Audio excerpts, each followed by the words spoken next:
Hojiileen magaalaa Adaamaatti mul'atan badhaadhina biyyattii bu'uura cimaarra kaa'uuf abdachiisuudha jedhan hooggantoonni paartii badhaadhina. Hooggantoonni paartii badhaadhinaa federaalaa fi naannolee Adaamaatti leenji'an magaalattiitti mana barnoota bu'uura boruu dagaagaa daawwataniiru. Manni barnootaa kun abbaa qabeenyaa warshaa qorqoorroo Adaamaa obbo Abdulakiim Muhammadiin qarshii miliyoona 42 ijaaramuun ummataaf kenname. Manni barnootichaa kutaalee 42 tajaajila baruu fi barsiisuuf oolu of keessatti kan hammateedha. Hooggantoonni paartii badhaadhinaa federaalaa fi naannolee magaalattiitti leenjii fudhatanii mana barnootichaa daawwatanis wanta argan irratti Adaamaa Broadcasting Serviceef yaada kennaniiru. Sochiin magaalattiitti keessattuu abbootii qabeenyaa fi hawaasa bal'aa hirmaachisuun dhaloota dhufu badhaadhina hunda galeessa barnootaan dhaalchisuuf taasifamaa jiru abdii olaanaa namatti horaa jedhan. Muuxannoon kun immoo iddoo biraatti babal'achuun badhaadhinni biyyattii akka dhugoomuuf ni hojjanna jechuun dubbatu.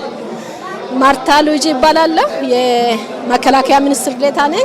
ማርታ ሉጂ ጀዳማ ሚኒስትር ዴታ ሚኒስትራ ኢትቲሳ ብያቲ ሀራ አዳማት ወንቶን ዳወን ጀጀቤሱዳ ኬሱመቱ ሰደርካ ገዲራ ዳሎታ ናሙሳፊ ቤኩምሳን ኢጃሩ ስርነ በርኖታ ግዱቲ ሰራራ ገድለክሴ ቱሬ ካራቲ ዴቢሱፍ ሆጂን በርኖታ ሆጀተማ ጅሩ በዳድና ዱጎምሱፍ ሙርቴሳ ናሙሌ ቢሮረቲ ሆጂራ ኦልቹን ኢትዮጵያ በዳቱ ዳሎተኒ ዳልችፍነ ከመትስ አብዲ ጉቱ ቀባ በርግጠኝነት ኢትዮጵያ ትበለጽጋለች ታድጋለች እንለወጣለን አጠቃላይ የህዝባችን ኑሮ የህዝባችን አመለካከት የህዝባችን አጠቃላይ ኢትዮጵያዊነት የሚሸት ትውልድ እንፈጥራለን እንገነባለን ኢትዮጵያ ትበለጽጋለች ፎር ሹር እና ያለን ባጭር ጊዜ itti gaafatamaan waajjira barnootaa bulchiinsa magaalaa Adaamaa obbo Bariisoo Doorii akka magaalattiitti bara 2014 fi 2015 hirmaannaa abbootii qabeenyaa fi hawaasaatiin manneen barnootaa bu'uura boruu 24 ijaaramuu eeran. Hojichi tilmaama maallaqaa miliyoona 100 fi miliyoona 66 qabaachuu kan ibsan obbo Bariisoon daa'imman 3,450 carraan barnootaa argamuus kaasan.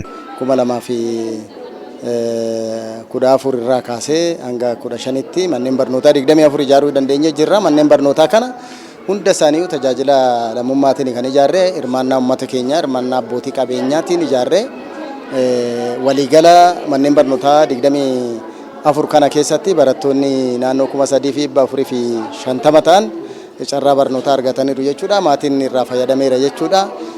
Barsiisoti waliigala kan manneen barnootaa irratti qaxaramanii hojjechaa jiran 113 ta'u kanaafi waliigala gaafii rakkoo uummata keenyaa deebiseera jechuun hin danda'ama. Hirmaannaa uummataatiin qarshii miliyoona 166 oliin kan hojjetama manneen barnootaa kuni.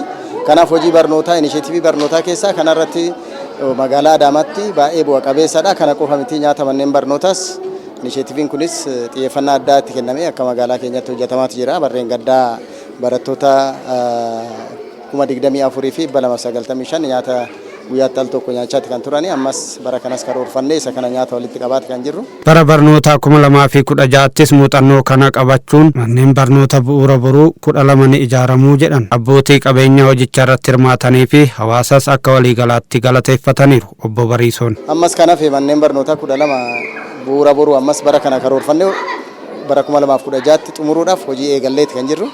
Kanaaf daawwannaan har'aas kanuma hooggansa olaanaan biyya kana mana manneen barnootaa keenya daawwachaatti kan jiru. Kun immoo tokkoffaa hammam uummata magaalaa Adaamaa hojii barnootaatiif xiyyeeffannaa kennee akka inni hojjechaa ture abbootiin qabeenyaa magaalaa Adaamaa uummata magaalaa Adaamaa barnootaaf deeggarsa gochaa akka jiran kan namatti agarsiisudha. Darbees immoo inni kun muuxannoos iddoo biraatiif muuxannoo kan ta'udha. Kanaaf waliigala hawaasi keenya bal'aan uummati keenya abbootiin qabeenyaa hojii gurguddaadha kanarratti kan hojjechaa jiran deeggarsa guddaa nu taasisaati kan jirani.